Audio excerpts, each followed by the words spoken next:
Hello, everyone, and welcome to my podcast. My name is Lynette. Today, we're going to talk about laughter being the best medicine.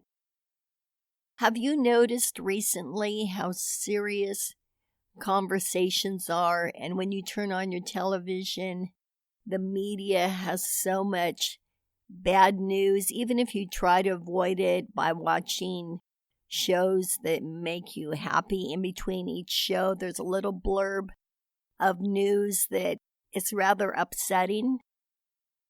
You know, a friend of mine would call me a lot and talk about how upset she was about the politics. Whether I agreed with her or not, I still had to listen. Until finally one day I said, I really don't want to hear this anymore. It just sounds like conspiracy theories. And with her not knowing how I felt about things, it wasn't a good idea to talk to me anyway. People can't assume that you agree with everything they say. But when I did say that to her, that I don't want to talk about this anymore, I prefer to not have the stress. I can't change what's going on in the world.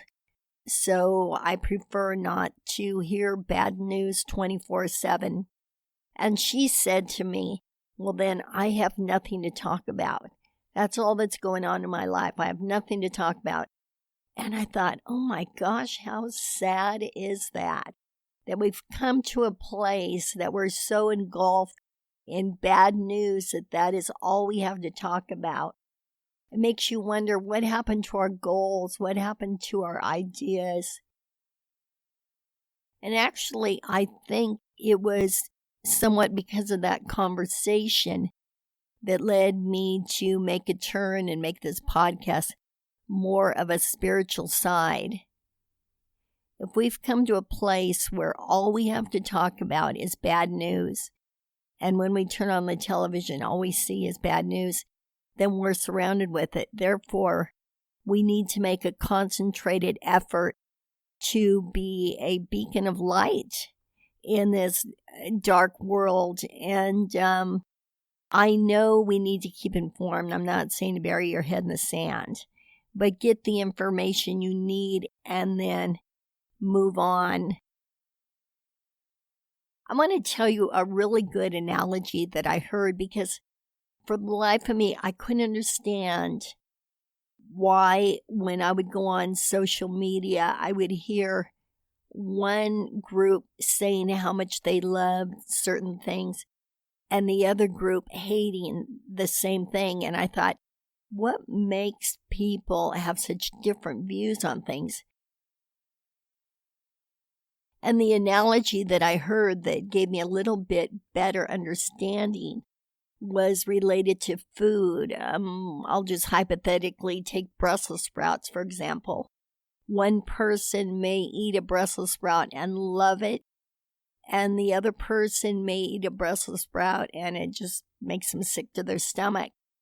So when you think about it, we are all human, we're all here, we're all friends, but yet we all have definite likes and dislikes. Is it because the way we're made up, the way we were raised? I'm not sure. Or is it the ideals we have regarding what means the most to us? Is it finances? Is it schooling? Is it love? Is it career? Is it our fellow man? I guess it would come down to what means the most to you as to why your appetite would lean toward one thing or the other. But with all of that being said, I would hope that we kind of go back to, there's certain things that they say you shouldn't discuss, religion and politics being one of them. I kind of hope we go back to that, because everybody out there has their own idea, their own opinions for whatever reason, the way they were raised. Whatever the reason is, they have this opinion, and they have the right to that opinion. So what we carry inside of us, we don't necessarily have to lay out on the table.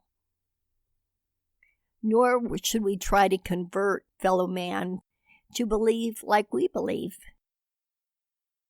Ironically, and this is kind of on a negative note, but we are founded on freedom of thought, freedom of speech, but yet you have that freedom. But I noticed particularly recently, if your opinion doesn't line up with somebody else's, then they get mad. So you seem to have freedom of opinion so long as you agree with what the person you're speaking to.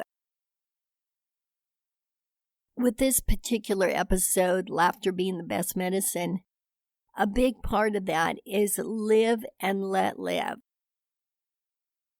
I think it's very, very important to surround ourselves with people that lift our spirits. I personally even feel TV shows and movies have a lot to do with it. If you can take yourself to a movie that's violent and it doesn't bother you, then that's fine.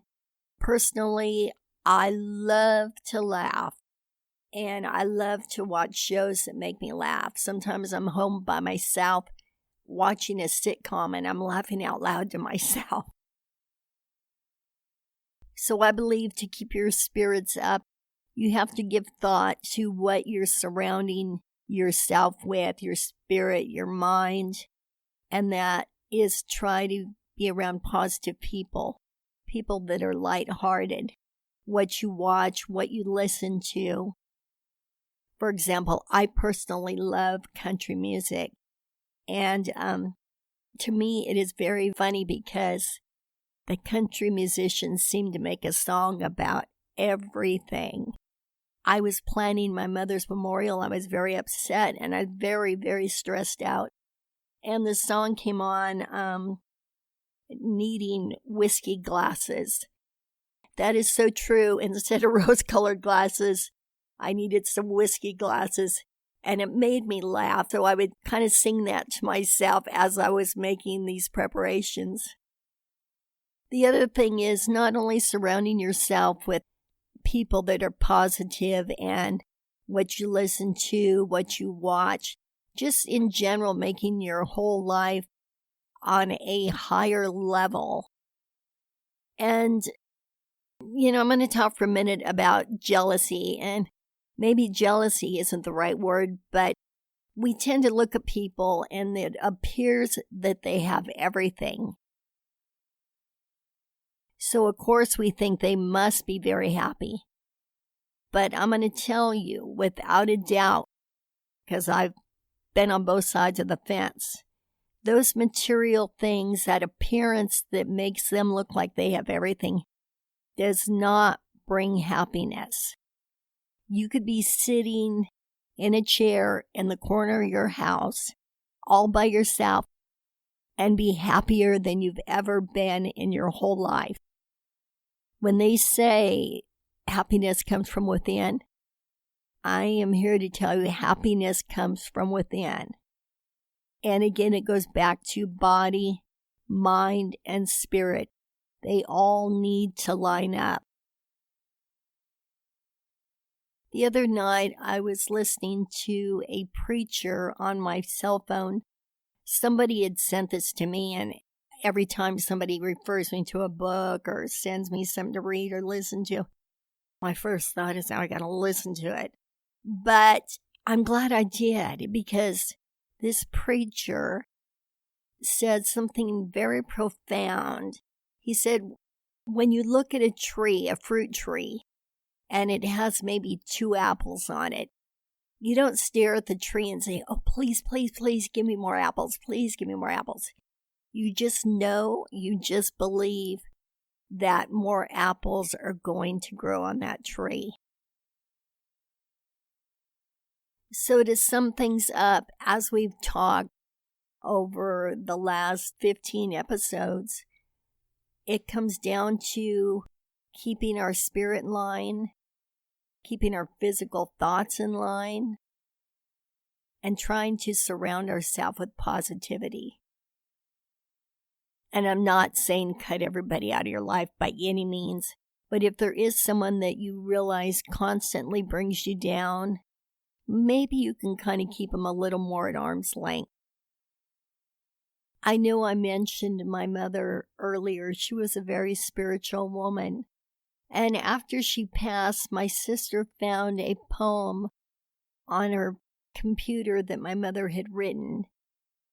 And at the end of the poem, there was a little blurb that I would like to read to you.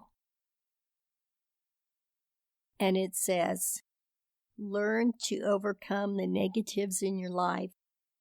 Let go of all problems and end all of the strife.